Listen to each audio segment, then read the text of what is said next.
Look up in the sky. It's an asteroid. It's a... is that a whale? No, it's Rosie O'Donnell, our hero of the day.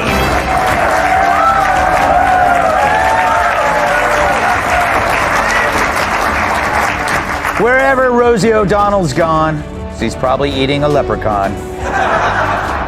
She's our hero of the day for leaving America if Trump won and relocating to Ireland, where she's still not funny. So many celebs say they're going to do it, but never do. But she does. But does she have any? Rosie O'Donnell has moved here. If you're president and you tackle the immigration crisis, and I do think Pakistan and India take a lot of the blame for it, Africa, but also Rosie O'Donnell, like, would you deport her? And look, you promised to what deport is her her. criminal history? Has she got a criminal background? How did she enter the country? Did she enter the country illegally? Has she assimilated with our community? Does she hold our beliefs?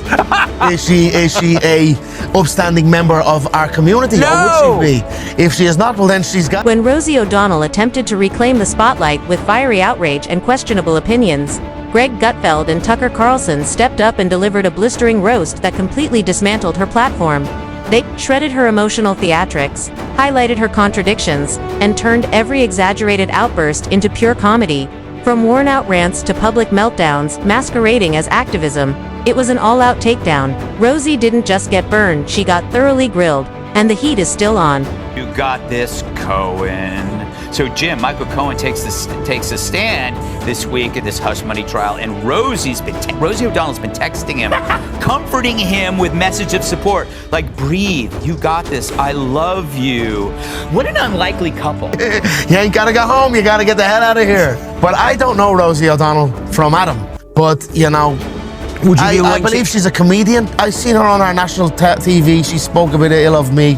I don't know Rosie. She seems going through something at the moment. And I'm not the type of person to kick a person when they're down. I wish for her. I believe she's a comedian is what her craft is. I wish for her to find her happy. Rosie O'Donnell trying to stay relevant is like a MySpace notification popping up in 2025. Surprising, unnecessary, and mostly just a glitch in the system.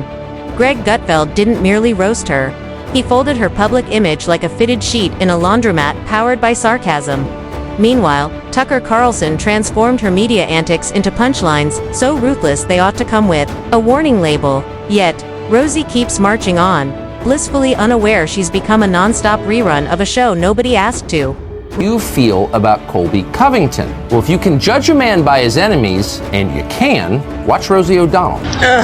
Trump just arrived at the UFC 296 because he loves Colby Covington. And Leon Edwards, I hope, is going to smash his face in. Because I can't stand Colby Covington, and I can't stand... If you're enjoying this video, don't forget to subscribe to the channel and hit the bell icon. At this point, Rosie's whole brand feels like yelling through a megaphone made of expired virtue. She's basically an angry bumper sticker that somehow got a Twitter account and a podcast. Watching her deliver political takes is like watching a cat try to do algebra loud, confusing, and usually ending with something broken. Gutfeld effortlessly tore apart her flair for fact-free drama, noting that she treats accuracy like a stranger. She met at a gas station, awkwardly, briefly, and with zero commitment. First time in American history, a president has won every swing state, and is also best friends, and his largest donor was a man who owns and runs the internet. So I would hope that that would be investigated, and that we would see whether or not it was an anomaly or something else that happened on election night in America. Is she cosplaying Ben Franklin? Poor Ireland. Suddenly that whole potato famine doesn't... Greg didn't hold back, either. He gleefully pointed out that Rosie's so-called commentary is what happens when someone mistakes loud opinions for actual insight. She fires off rants like someone spinning a wheel of outrage in a dimly lit room full of candles, crystals, and forgotten therapy notes. Every take is a wild plunge into emotional chaos, with about as much logic as a caffeinated raccoon on rollerblades. She seems miserable, and it doesn't really matter where she goes. She's trying to get away from whatever is inside her, because I looked at her and I go like, wow, she has changed. I mean, she's changed, but she's also the same. But I love that she deported herself because she's so upset about the illegals being deported. So she deported herself, which is good for her. But I don't know if she really did her homework because Ireland has a ton of illegals. Yeah. In fact, Ireland and the United States are both actually... Still thinks she's battling injustice.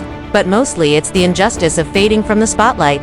Gutfeld nailed her activism as nothing more than performative theater staged solely for her own reflection. She approaches politics like karaoke after 4 glasses of boxed wine, loud, chaotic, and completely convinced she's killing it.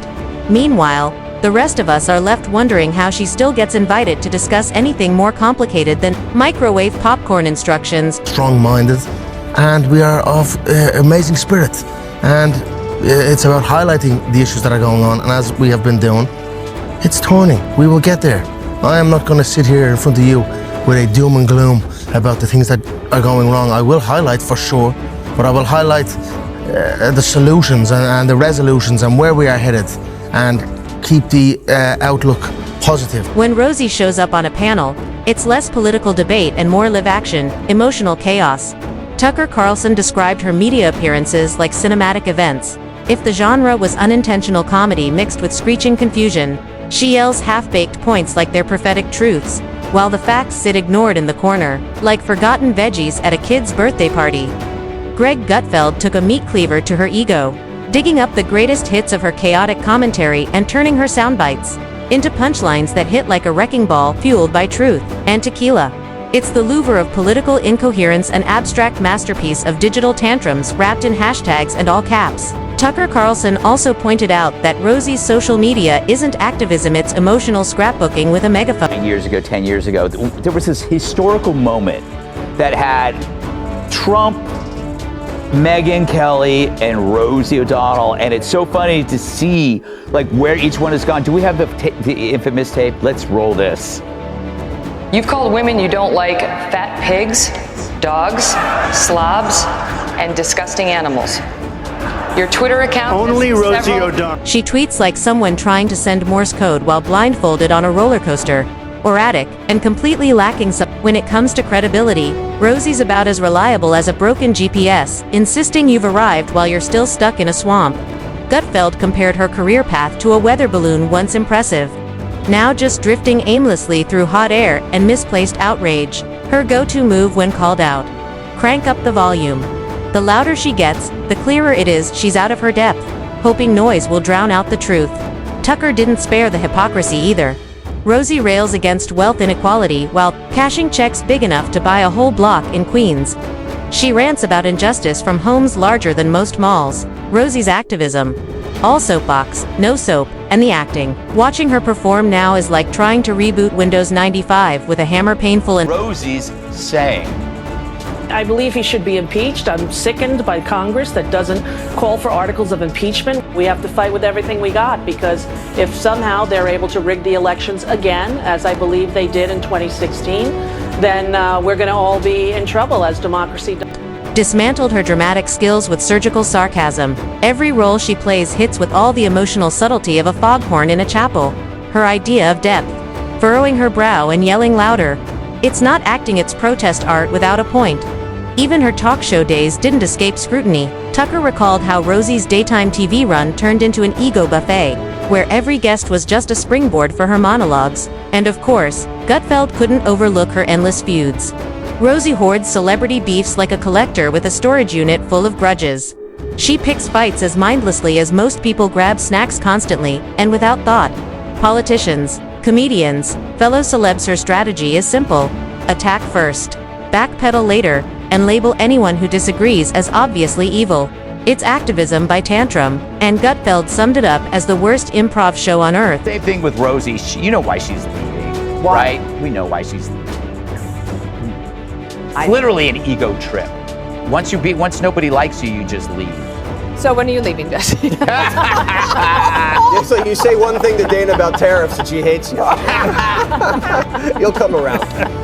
I actually respect what's going on with her. Come on, she's the only celebrity that actually put her mouth where her foot is. She followed through. Whatever that stupid saying is. She followed. Her public image is a house of mirrors built on contradictions. She condemns hate while spewing venom, preaches kindness while tearing others down. Tucker Carlson noted that Rosie's compassion is as selective as her memory during debates, convenient, fleeting, and entirely dependent on whether you're on her side. And let's not pretend she's misunderstood.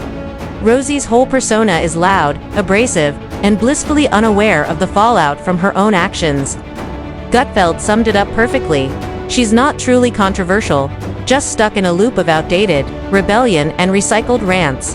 Her brand of defiance hasn't evolved since the days of dial-up internet, and the only revolutionary thing about her takes is how quickly they crumble under scrutiny. Carlson also jabbed at her endless reinventions, usually just another Twitter thread ending in accidental self-sabotage. The thing I hate about the UFC is that he ruins it every time he shows up. Would Rosie O'Donnell kill Colby Covington if she had the chance? The answer is, of course, yes, and she would do the same to you. You've never fought Rosie O'Donnell, right? Nah, I would never fight a woman.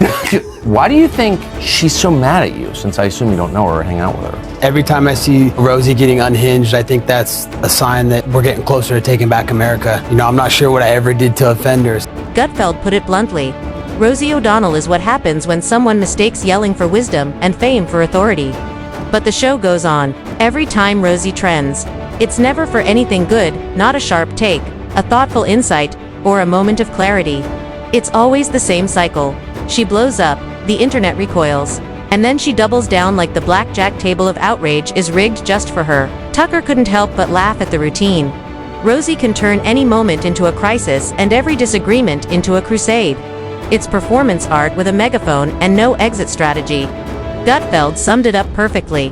Rosie isn't dangerous, she's exhausting, she's not speaking truth to power. She's just yelling into a hurricane, hoping the wind dies down. Her cultural relevance is a rusted carnival ride, spinning in circles, going nowhere, always on the brink of breaking down, and just when it slows, she cranks up the volume again, trying to convince everyone it's still a thrill ride. But here's the twist, she'll be back. Rosie never really leaves the stage, she just returns with new lighting and another round of incoherence. Her media comebacks are like bad reboots, predictable, unnecessary, and somehow worse each time. And instead of learning, she just loops, probably reciting something she found on a meme, declaring it gospel, and dressing it up with dramatic pauses and finger pointing. I have no regrets. Not a day has gone by that I thought it was the wrong decision. I was welcomed with open arms. I knew after reading Project 2025 that if Trump got in, it was time for me and my non-binary child to leave the country. I made the decision within my family and my therapist, and should he win, and then when he did, we made the plan into action, and we were gone before he was inaugurated. Wow, she's nuts. Hey. Apparently America couldn't be happier, but like I said, she's our hero of the day for doing what so many other celebs don't have. Tucker Carlson could barely keep a straight face breaking down Rosie's latest crusade of viral trend. She clings to like a lifeboat on the sinking ship of her relevance. Greg Gutfeld didn't even need new material. Rosie's hypocrisy hits are already platinum. She cries for tolerance while tossing verbal grenades at anyone who disagrees, then plays the victim like she's starring in a Hallmark special called Why Is Everyone So Mean to Me? The Rosie Chronicles. It's the political equivalent of a toddler knocking over a vase and blaming the floor. She's the only one who can start a feud, escalate it to DEFCON 5, and then act shocked when someone pushes back. Rosie doesn't want to debate, she wants the spot.